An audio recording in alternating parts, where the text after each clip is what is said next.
नमस्कार, मी पंजाब दक हवामान अभ्यासक मुक्काम पोस्ट गोळी धामणगाव तालुका शिरूर जिल्हा परभणी.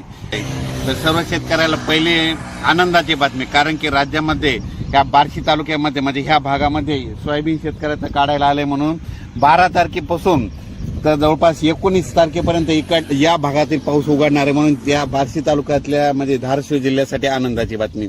राज्यात एकंदरीत परिस्थिती बघायची झाली तर राज्यामध्ये आता म्हणजे 13 तारखेपासून म्हणजे 13 सप्टेंबर पासून ते 19 सप्टेंबर पर्यंत राज्यात उघाड राहणार आहे.